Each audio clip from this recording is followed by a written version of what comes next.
Hello students, I hope you guys are doing really good. Let's start with revision of chapter number 2 which is theory of demand and supply. Chapter number 2 में हमारे पास total 3 units है. आज हम करने वाले हैं unit number 1 which is law of demand and elasticity of demand का revision. Now what is demand? Demand क्या होती है? For a demand there should be 3 things. 3 चीजें होनी चाहिए अगर किसी चीज को मुझे डिमांड बोलना है. कौन सी 3 चीजें होती है? पहला तो there should be a desire कि हमें वो चीज चाहिए. क्या होना चाहिए? First thing there should be a desire. Second there should be a means to purchase. There should be a resources to purchase. पहला तो हमको डिजायर होना चाहिए कि मुझे ये चीज चाहिए. सेकेंड हमारे पास रिसोर्सेस मीन्स होना चाहिए उस चीज को खरीदने के लिए. और थर्ड थिंग जो आती है वो आती है विलिंगनेस होनी चाहिए कि मैं उस मीन्स को, मैं उस रिसोर्सेस को यूज करके जो चीज मैं डिजायर कर रही हूँ उसको परचेज कर रही हूँ. तो for a demand there should be 3 things. First desire, second means and third willingness. Yes. Now demand is always express in a given price. Demand हमेशा प्राइस में एक्सप्रेस की जाती है कि डिफरेंट प्राइस पे कितना तुम क्वांटिटी डिमांड कर रहे हो. और डिमांड का कंसेप्ट कैसा होता है? फ्लो कंसेप्ट होता है. Yes. Now let's come to topic number 2 which is determinants of demand. Demand के कुछ डिटर्मिनेंट्स कि हमारी डिमांड जो है वो किससे रिलेटेड है. तो पहली चीज आती है प्राइस ऑफ अ कमोडिटी. अगर ये माउस की प्राइस इंक्रीज हो गई तो क्वांटिटी डिमांड जो है इस माउस की वो क्या हो जाएगी? डिक्रीज हो जाएगी. वेयर एज प्राइस जो है इस माउस की अगर डिक्रीज हो गई तो इसकी क्वांटिटी डिमांड क्या हो जाएगी? इंक्रीज हो जाएगी. तो फर्स्ट डिटर्मिनेंट आता है डिमांड का, it is a price of a commodity. अगर किसी भी कमोडिटी का प्राइस इंक्रीज होता है तो उसका क्वांटिटी डिमांड डिक्रीज हो जाता है. वेरस अगर किसी भी कमोडिटी का प्राइस डिक्रीज हो जाता है तो उसका क्वांटिटी डिमांड इंक्रीज हो जाता है. But other things should remain constant. दूसरी चीजें कांस्टेंट रहनी चाहिए. तो इसके लिए बोला जाता है कि price of a commodity and quantity demand में रिलेशनशिप कैसा है? इनवर्सली रिलेटेड रिलेशनशिप है. सेकेंड डिटर्मिनेंट जो आता है डिमांड का वो आता है price of a related commodity.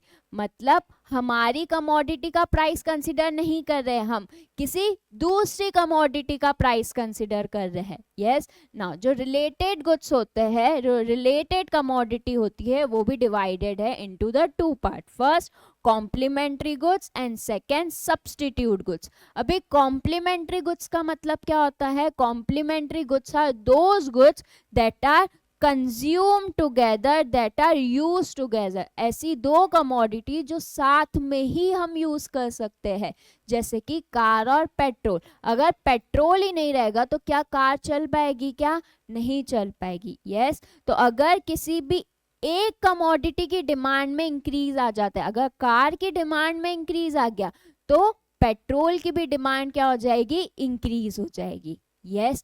अगर price of a related commodity, price of a related, कौन सी रिलेटेड कमोडिटी? कॉम्प्लीमेंट्री गुड्स की अगर प्राइस डिक्रीज हो जाती है, अगर कार की प्राइस डिक्रीज हो गई तो क्वांटिटी डिमांड कार की क्या हो जाएगी? डिक्रीज हो जाएगी. और उसके साथ साथ क्वांटिटी डिमांड ऑफ पेट्रोल भी क्या हो जाएगी? सॉरी मैंने अपोजिट बोल दिया. अगर प्राइस जो है कॉम्प्लीमेंट्री गुड्स की, अगर प्राइस कार की डिक्रीज हो गई, अगर कार की प्राइस कम हो गई तो कार की डिमांड क्या हो जाएगी? इंक्रीज हो जाएगी. अगर कार की डिमांड इंक्रीज हो गई तो पेट्रोल की डिमांड क्या हो जाएगी? इंक्रीज हो जाएगी. तो इसके लिए बोला जाता है कि अगर प्राइस कॉम्प्लीमेंट्री गुड्स का कम होता है तो क्वांटिटी डिमांड हमारे प्रोडक्ट की भी क्या हो जाती है? इंक्रीज हो जाती है. इसका अपोजिट, अगर प्राइस जो है वो इंक्रीज हो गया है, अगर कार का प्राइस इंक्रीज हो जाएगा तो क्वांटिटी डिमांड क्या हो जाएगी? कार की डिक्रीज हो जाएगी. अगर हमारे पास कार ही कम है तो हम पेट्रोल की डिमांड भी कैसे करेंगे? कम करेंगे. तो प्राइस ऑफ कौन सी कमोडिटी? कॉम्प्लीमेंट्री कमोडिटी अगर प्राइस में चेंज आता है तो क्वांटिटी डिमांड जो है हमारी कमोडिटी में भी चेंज आता है। यस, और इन दोनों के बीच में रिलेशनशिप कैसा है? इनवर्स रिलेशनशिप है। अगर प्राइस कम होता है तो क्वांटिटी डिमांड हमारे गुड्स का भी इंक्रीज हो जाता है, और अगर प्राइस कॉम्प्लीमेंट्री गुड्स का इंक्रीज हो जाता है तो क्वांटिटी डिमांड हमारे गुड्स का भी डिक्रीज हो जाता है। तो इन दोनों के बीच में रिलेशनशिप कैसा है? इनवर्स रिलेशनशिप है। समझा? ये हो गया हमारा कॉम्प्लीमेंट्री गुड्स। अभी नेक्स्ट गुड्स आता है सब्स्टिट्यूट गुड्स। अभी सब्स्टिट्यूट गुड्स का मतलब क्या होता है? ऐसे गुड्स जो एक दूसरे से क्या करते हैं? कंपीटिंग गुड्स, एक दूसरे से कंपीट करते हैं, कंपटीशन करते हैं, जिसको हम एक दूसरे की प्लेस पे यूज कर सकते हैं। फॉर एग्जाम्पल शुगर और जैगरी। अगर हमारे घर पे शुगर नहीं है तो हम जैगरी यूज कर सकते हैं। तो शुगर और जैगरी क्या है? Substitute goods. या तो फिर कोक या तो फिर पेप्सी, ये दोनों क्या है? Substitute goods. अगर price of a substitute goods decrease हो जाता है, जैसे कि प्राइस जो है अगर पेप्सी का कम हो गया, तो क्वांटिटी डिमांड जो है पेप्सी की क्या हो जाएगी? इंक्रीज हो जाएगी। बट उसका जो सब्स्टिट्यूट है, उसका जो कॉम्पिटिटर गुड्स है, जैसे कि कोक, कोक का डिमांड क्या हो जाएगा? अगर प्राइस जो है पेप्सी का कम हो गया तो पेप्सी की डिमांड बढ़ जाएगी, तो लोग कोक से शिफ्ट कर रहे हैं पेप्सी के तरफ, तो क्वांटिटी डिमांड कोक का क्या हो जाएगा? डिक्रीज हो जाएगा। तो दोनों के बीच में रिलेशनशिप कैसा है? Direct relationship. एरो देखो, अगर प्राइस सब्स्टिट्यूट गुड्स का नीचे जा रहा है तो क्वांटिटी डिमांड हमारे गुड्स का भी कैसे जा रहा है? नीचे जा रहा है। बिकॉज हमारे गुड्स लोग नहीं परचेज करके क्या करेंगे? सब्स्टिट्यूट गुड्स परचेज करेंगे। तो दोनों के बीच में रिलेशनशिप कैसा है? Direct relationship. थर्ड डिटर्मिनेंट आता है डिस्पोजेबल इनकम। अभी डिस्पोजेबल इनकम का मतलब क्या होता है? इनकम जो तुम्हारे पास अवेलेबल है in your hand after paying taxes.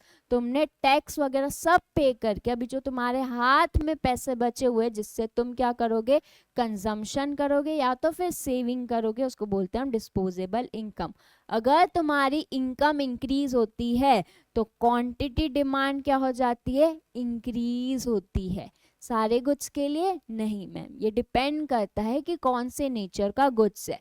अगर नॉर्मल असेंशियल गुड्स और लग्जरी गुड्स है तो क्वांटिटी डिमांड इंक्रीज होगी। वेयर एज इंफीरियर गुड्स, अभी इंफीरियर गुड्स का मतलब क्या होता है? Inferior goods are low quality के गुड्स। तो अगर तुम्हारी इनकम इंक्रीज होती है तो तुम बासमती राइस परचेज करोगे या लोकल राइस? बासमती राइस। तो लोकल राइस जो इंफीरियर गुड्स है उसकी डिमांड क्या हो जाएगी? डिक्रीज हो जाएगी। तो अगर डिस्पोजेबल इनकम इंक्रीज होती है तो क्वांटिटी डिमांड डिक्रीज होती है। वेयर एज अगर अदर गुड्स जैसे कि नॉर्मल एसेंशियल लग्जरी गुड्स में डिस्पोजेबल इनकम इंक्रीज होती है तो क्वांटिटी डिमांड इंक्रीज होती है। डिस्पोजेबल इनकम डिक्रीज होती है तो क्वांटिटी डिमांड क्या हो जाती है? डिक्रीज हो जाती है। यस, समझा? कोई डाउट यहाँ तक? So we are done with 3 determinants of demand. Now fourth determinant आता है टेस्ट एंड प्रेफरेंस। अगर टेस्ट एंड प्रेफरेंस में फेवरेबल चेंज आ रहा है, मतलब तुम्हारे प्रोडक्ट लोगों को पसंद आ रहे हैं, उनके टेस्ट के अकॉर्डिंग है, फेवरेबल चेंज आ रहा है, तो क्वांटिटी डिमांड क्या हो जाएगी? इंक्रीज हो जाएगी। वेयरएज अनफेवरेबल चेंज आ रहा है, मतलब जो प्रोडक्ट तुमने लॉन्च किया लोगों के टेस्ट के अकॉर्डिंग है ही नहीं, लोग उसको प्रेफर ही नहीं कर रहे हैं, तो क्वांटिटी डिमांड क्या हो जाएगी? डिक्रीज हो जाएगी। फिफ्थ डिटर्मिनेंट आता है डिमांड का कंज्यूमर एक्सपेक्टेशन। अगर कंज्यूमर एक्सपेक्ट कर रहा है कि उसके फ्यूचर प्राइसेस, मतलब प्रोडक्ट की फ्यूचर में प्राइसेस बढ़ने वाली है, यस, या फिर फ्यूचर में उसकी इनकम इंक्रीज होने वाली है, या फिर सप्लाई कम होने वाला है, तो वो क्या करेगा? करंटली डिमांड क्या कर देगा? इंक्रीज कर देगा। वेयरएज उसको लग रहा है कि फ्यूचर में प्राइसेस कम होने वाली है तो वो फ्यूचर में परचेज करेगा, करंट डिमांड डिक्रीज कर देगा। सेकेंड, अगर कंज्यूमर को एक्सपेक्ट है कि उसकी इनकम कम होने वाली है तो अभी से ही क्या करेगा? वो डिमांड थोड़ी कम कर देगा। और अगर कंज्यूमर को लग रहा है कि फ्यूचर में सप्लाई बढ़ने वाला है, मतलब सप्लाई बढ़ने वाला है, प्राइस कम होगा आगे चल के, तो प्राइस कम होने वाला है तो हम आगे जाके परचेज करेंगे, तो करंट डिमांड क्या हो जाएगा, डिक्रीज हो जाएगा. Quantity demand of a current quantity demand will be decrease. Yes. Now next determinant आता है अदर फैक्टर्स. क्या कोई अदर फैक्टर्स भी होते हैं जो हमारी डिमांड को अफेक्ट करते हैं? यस. फर्स्ट आता है साइज ऑफ पॉपुलेशन. अगर पॉपुलेशन की साइज इंक्रीज होती है तो क्वांटिटी डिमांड क्या होती है, इंक्रीज हो जाती है. सेकेंड आता है एज डिस्ट्रीब्यूशन. तुम्हारी इकोनॉमी में जो एज के लोग रहेंगे उस एज की कमोडिटी ज्यादा प्रोड्यूस होगी. थर्ड आता है level of national income and it's distribution. अगर नेशनल इनकम इंक्रीज हो रही है तो क्वांटिटी डिमांड इंक्रीज होगी. बट अगर नेशनल इनकम इंक्रीज हुई है बट अनइवनली डिस्ट्रीब्यूटेड है तो क्या क्वांटिटी डिमांड इंक्रीज होगी? क्या नहीं. नेशनल इनकम इंक्रीज होनी चाहिए, उसके साथ साथ इवनली डिस्ट्रीब्यूटेड होनी चाहिए. फिर नेक्स्ट आता है consumer credit facility and interest rate. अगर कंज्यूमर को क्रेडिट फैसिलिटी, लोन फैसिलिटी बहुत ही इजीली अवेलेबल है, इंटरेस्ट रेट बहुत कम है, तो लोग ज़्यादा परचेज कर पाएंगे, तो क्वांटिटी डिमांड इंक्रीज हो जाएगी.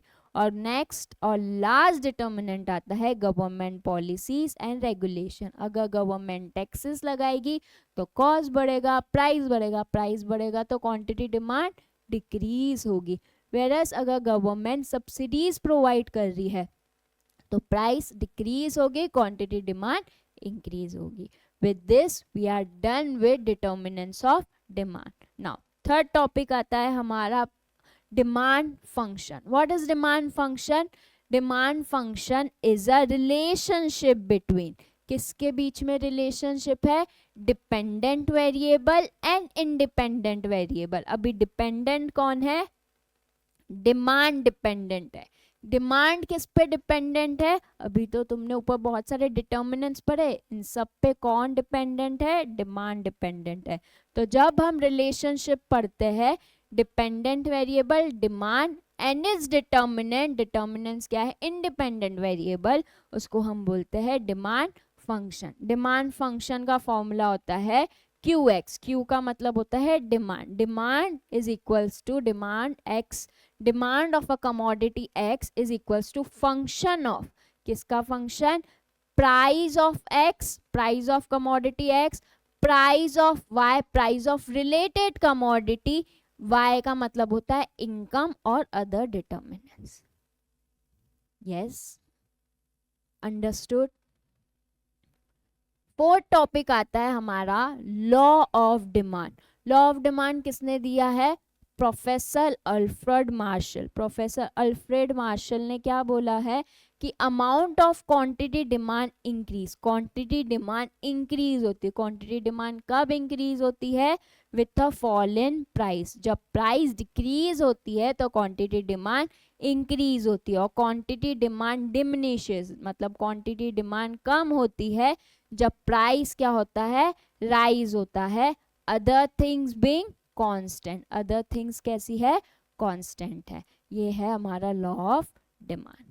नेक्स्ट टॉपिक आता है डिमांड स्केड्यूल. डिमांड स्केड्यूल का मतलब होता है इट इज अ टेबल जो शो करता है रिलेशनशिप. किसके बीच में रिलेशनशिप शो करेगा?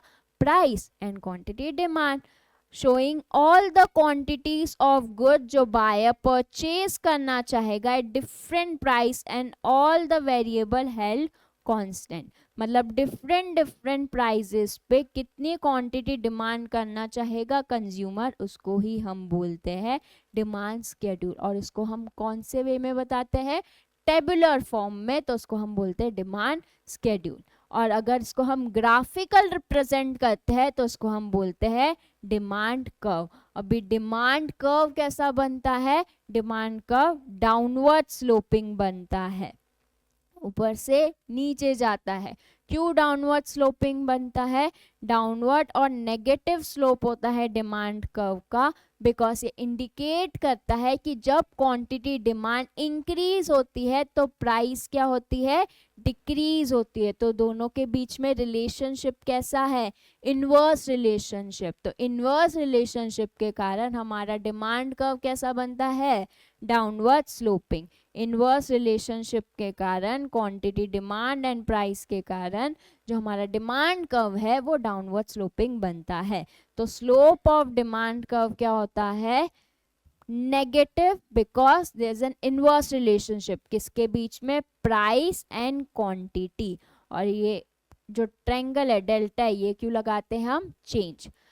तो स्लोप ऑफ डिमांड कर्व क्या होता है, तो slope of demand curve is equals to negative, because inverse relationship है change in price divided by change in quantity. इसको हम बोलते हैं स्लोप ऑफ डिमांड कर्व।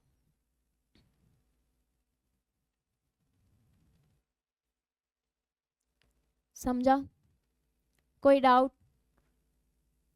ये तो हमने जो भी टेबल बनाया प्राइस एंड क्वांटिटी डिमांड, ये सिर्फ एक सिंगल बायर का ही बताया ना हमने, कि एक सिंगल बायर कैसे कैसे अपनी क्वांटिटी डिमांड को चेंज करेगा जब उसका प्राइस चेंज होगा, और इसको ग्राफिकल वे में रिप्रेजेंट कर दिया। सिर्फ एक ही बायर था, तो इसको हम बोलते हैं इंडिविजुअल डिमांड स्केड्यूल या इंडिविजुअल डिमांड कर्व।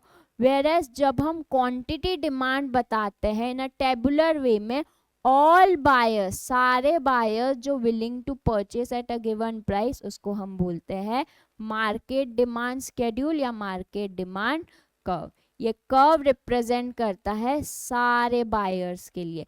तो मार्केट का कर्व या मार्केट डिमांड स्केड्यूल कैसे बनता है, हम समेशन करते हैं, ऐड करते हैं सारे जितने भी कंज्यूमर है उनकी डिमांड को हम ऐड करके मार्केट की डिमांड को कैलकुलेट करते हैं। Yes, okay. Now come to rationally of law of demand. Law of demand क्या बोलता है कि जब क्वांटिटी डिमांड इंक्रीज होती है तो प्राइस डिक्रीज होती है, और जब क्वांटिटी डिमांड डिक्रीज होती है प्राइस इंक्रीज होती है। तो जिसके कारण there is an inverse relationship between quantity demand and price. दोनों के बीच में रिलेशनशिप कैसा है, इनवर्स रिलेशनशिप है। और इनवर्स रिलेशनशिप के कारण डिमांड कर्व कैसा स्लोप करता है, डाउनवर्ड स्लोप करता है। बट इसका रीजन क्या है,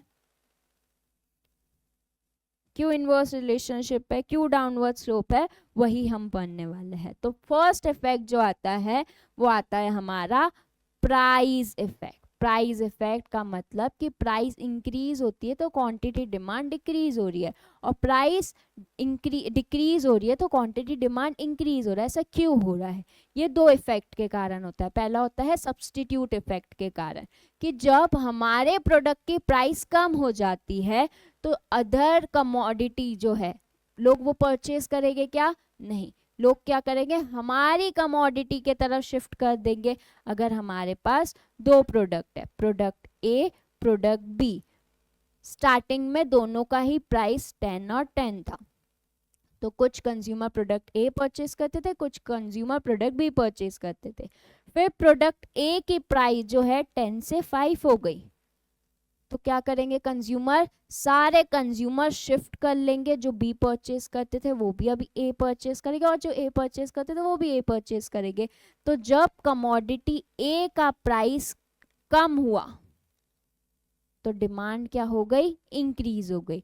क्यों, बिकॉज इसके जो सब्स्टिट्यूट गुड्स थे उनकी डिमांड क्या हो गई, डिक्रीज हो गई। लोग वो कमोडिटी छोड़ के हमारी कमोडिटी के तरफ आ गए। तो फर्स्ट आता है सब्स्टिट्यूट इफेक्ट। सब्स्टिट्यूट इफेक्ट का मतलब कि जब प्राइस कम हो जाता है तो अदर कमोडिटी, जैसे कमोडिटी भी एक्सपेंसिव हो गई थी एज कंपेयर टू कमोडिटी ए, तो क्वांटिटी डिमांड इसके कारण हमारे प्रोडक्ट की क्या हो जाती है, इंक्रीज हो जाती है। सेकेंड इफेक्ट आता है इनकम इफेक्ट। इनकम इफेक्ट का मतलब होता है कि जब प्राइस जो होती है कमोडिटी की डिक्रीज हो जाती है। अगर हमारा कमोडिटी पहले 10 रुपीज में सेल होता था, अभी 5 रुपीज में सेल हो जाता है, तो अभी कंज्यूमर के पास पहले 10 रुपीज पे करने पड़ते थे, अभी वो सिर्फ 5 रुपए पे कर रहे हैं, तो उनकी जो रियल इनकम है वो क्या हो जा रही है, इंक्रीज हो जा रही है। अभी वो ज्यादा गुड्स परचेज कर सकते हैं ना, पहले 10 रुपए में सिर्फ एक ही कमोडिटी मिलती थी, अभी 10 रुपए में उनको 2 कमोडिटी मिलेगी, तो उनकी रियल इनकम इंक्रीज हो जाती है, जिसके कारण क्वांटिटी डिमांड क्या हो जाती है, इंक्रीज हो जाती है। यस, फर्स्ट रीजन समझा। सेकेंड रीजन है utility maximization behaviour of consumer, मतलब diminishing marginal utility. Diminishing marginal utility का मतलब क्या होता है कि जब भी तुम एक एडिशनल यूनिट ज़्यादा कंज्यूम करते हो तो तुम्हारा सेटिस्फेक्शन कम हो जाता है। जैसे जैसे तुम यूनिट का कंजम्पशन इंक्रीज करते जाते हो तो तुम्हारा, जैसे जैसे तुम कमोडिटी का कंजम्पशन इंक्रीज करते जाते हो तो सेटिस्फेक्शन कम हो जाता है।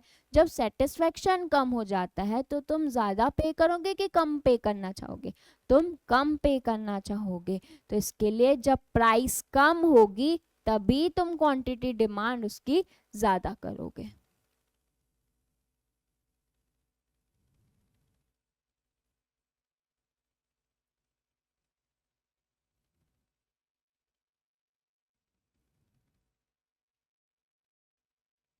ओके चलो, नाउ थर्ड रीजन आता है arrival of a new consumer. अगर कोई कमोडिटी का प्राइस कम हो जाता है, जैसे कि अगर कोई कमोडिटी का सेल लगा हुआ है, प्राइस कम हो जाता है, तो कंज्यूमर जो है, न्यू कंज्यूमर भी एंटर कर लेते हैं उस कमोडिटी को परचेज करने के लिए। तो जब प्राइस कम होता है क्वांटिटी डिमांड इंक्रीज हो जाता है, बिकॉज न्यू कंज्यूमर आ जाते हैं, एंटर करते हैं। फोर्थ आता है डिफरेंट यूजेस। अगर किसी कमोडिटी का मल्टीपल यूज है, जैसे कि मिल्क को हम मल्टीपल यूज के लिए यूज कर सकते हैं, तो अगर मिल्क का प्राइस कम हो जाता है तो उसका क्वांटिटी डिमांड क्या हो जाता है, इंक्रीज हो जाता है, बिकॉज पहले जो हम उसको 2 चीज़ों के लिए यूज करते थे अभी हम उसको 4 चीज़ों के लिए यूज करेंगे। नेक्स्ट टॉपिक आता है हमारा exception to the law of demand. यहाँ तक समझा है, हम डिमांड पढ़ रहे हैं, लॉ ऑफ डिमांड पढ़ा हमने, फिर डिमांड स्केड्यूल पढ़ा, डिमांड ग्राफ पढ़ा, फिर हमने देखा कि डिमांड कर्व जो होता है वो कैसा होता है, डाउनवर्ड स्लोपिंग होता है। क्यों डाउनवर्ड स्लोपिंग होता है उसके रीजंस पढ़े थे। कितने रीजंस थे, 4 रीजन थे। फर्स्ट रीजन था प्राइस इफेक्ट, प्राइस इफेक्ट में 2 इफेक्ट आते हैं, इनकम और सब्सटीट्यूट। सेकेंड आता है डिमिनिशिंग मार्जिनल यूटिलिटी, थर्ड आता है न्यू कंज्यूमर एंटर करते हैं, and fourth different uses. Next आता है exception to the law of demand. क्या लॉ ऑफ डिमांड के कुछ एक्सेप्शन है, पहले तो मुझे बताओ लॉ ऑफ डिमांड होता क्या है। लॉ ऑफ डिमांड, जब price increase quantity demand decrease, और जब price increase quantity demand decrease, other things remain constant, उसको हम बोलते हैं लॉ ऑफ डिमांड। यस, तो अगर लॉ ऑफ डिमांड के कुछ एक्सेप्शन है, क्या एक्सेप्शन का मतलब कि जब प्राइस इंक्रीज हो रहा है क्वांटिटी डिमांड डिक्रीज होना चाहिए, बट क्वांटिटी डिमांड इंक्रीज हो रहा है, या तो फिर जब प्राइस डिक्रीज हो रहा है क्वांटिटी डिमांड इंक्रीज होना चाहिए बट क्वांटिटी डिमांड भी डिक्रीज हो रहा है। ऐसा होता है क्या? yes, there are some reasons, there are some exception जिस केस में ये सिचुएशन भी पॉसिबल है।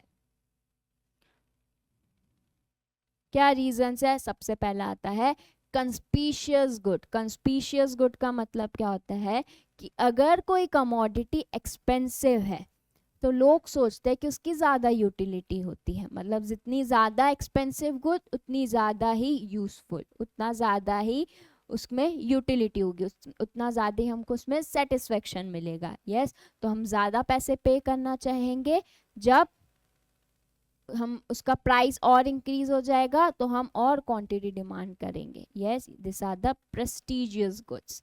सेकेंड आता है Giffen goods, inferior goods. Inferior goods मतलब लो क्वालिटी के गुड्स। तो अगर प्राइस इसकी इंक्रीज होती है तो क्वांटिटी डिमांड भी क्या हो जाती है, इंक्रीज हो जाती है। तो इन्फीरियर गुड्स में रिलेशनशिप कैसा होता है, डायरेक्ट रिलेशनशिप होता है। थर्ड आता है कंस्पिशियस नेसेसिटी। कंस्पिशियस नेसेसिटी का मतलब होता है ऐसे कमोडिटी जो हम कांस्टेंट यूज कर रहे हैं, जैसे कि TV, fridge, they are not necessary but constant use के कारण वो हमारे लिए नेसेसिटी बन चुके हैं। इवन उसका प्राइस इंक्रीज होते जाता है तो भी उसकी क्वांटिटी डिमांड इंक्रीज होती है, डिक्रीज नहीं होती है। फोर्थ आता है फ्यूचर एक्सपेक्टेशन ऑफ प्राइस। अगर भी प्राइस इंक्रीज हो रहा है, करंटली प्राइस इंक्रीज हो रहा है और हम अज्यूम कर रहे हैं कि और इंक्रीज होगा, तो हम क्या करते हैं, उसको और परचेज करते हैं, यस, और क्वांटिटी डिमांड इंक्रीज कर देते हैं। नेक्स्ट आता है incomplete information and irrational behaviour of a consumer. अगर कंज्यूमर को कोई नॉलेज नहीं है या तो उनके पास जो इनकम्प्लीट इंफॉर्मेशन है, जिसके कारण क्या होता है, इनकम्प्लीट इंफॉर्मेशन के कारण वो हाई प्राइसेस में क्वांटिटी डिमांड कर देते हैं ज़्यादा। सिक्स्थ आता है demand for necessary. Necessary goods की डिमांड कभी भी डिक्रीज नहीं होते, क्वांटिटी डिमांड डिक्रीज नहीं होते इवन उसका प्राइस कितना भी इंक्रीज हो जाए। एंड लास्ट आता है स्पेकुलेटिव गुड्स। स्पेकुलेटिव गुड्स को ज़्यादा डिमांड किया जाता है जब उसका प्राइस इंक्रीज होता है, बिकॉज लोगों को लगता है कि प्राइस और इंक्रीज होगा। Now the next topic which is expansion of demand, contraction of demand, increase in demand and decrease in demand. With this, ये टॉपिक करने के बाद we are done with the part 1 of unit 1। Yes, now expansion of demand का मतलब होता है कि प्राइस डिक्रीज, अभी एक्सपांशन ऑफ डिमांड मतलब डिमांड इंक्रीज हो रही है। डिमांड कब इंक्रीज होती है, क्वांटिटी डिमांड इंक्रीज जब प्राइस डिक्रीज। तो जब प्राइस डिक्रीज हो रहा है, क्वांटिटी डिमांड इंक्रीज हो रही है, अदर थिंग्स रिमेन कांस्टेंट, तो उसको हम बोलते हैं एक्सपांशन। कॉन्ट्रैक्शन ऑफ डिमांड कब बोलते हैं, जब क्वांटिटी डिमांड डिक्रीज हो रही है। क्वांटिटी डिमांड कब डिक्रीज होती है, जब प्राइस इंक्रीज होता है। तो when price increase, quantity demand decrease, other things remain constant, उसको हम बोलते हैं contraction of demand. Increase in demand कब बोलते हैं हम, इंक्रीज इन डिमांड हम बोलते हैं जब क्वांटिटी डिमांड इंक्रीज हो रही है। क्यों क्वांटिटी डिमांड इंक्रीज हो रही है, बिकॉज ऑफ अदर फैक्टर्स के कारण प्राइस रिमेन कांस्टेंट। और increase in demand, decrease in demand का मतलब क्या होता है कि क्वांटिटी डिमांड डिक्रीज हो रही है। क्यों, बिकॉज अदर फैक्टर्स में अनफेवरेबल चेंज आए, इसके वजह से क्वांटिटी डिमांड डिक्रीज हो रही है और प्राइस रिमेन कांस्टेंट। जब भी एक्सपांशन होता है तो हमारा डाउनवर्ड शिफ्ट होता है डिमांड का और whenever there is a contraction, quantity demand decrease हो रही है प्राइस के कारण, तो डिमांड कर्व में अपवर्ड शिफ्ट आता है। और इंक्रीज इन डिमांड में राइटवर्ड शिफ्ट आता है और डिक्रीज इन डिमांड में लेफ्टवर्ड शिफ्ट आता है। इंक्रीज और डिक्रीज में दूसरी डिमांड कर्व बनती है, whereas expansion and contraction में डिमांड कर्व सेम होती है। Yes, with this we are done with unit 1 part 1। अभी से पार्ट 1 हुआ है, पार्ट 2 नेक्स्ट वीडियो में हम करेंगे, which is elasticity of demand.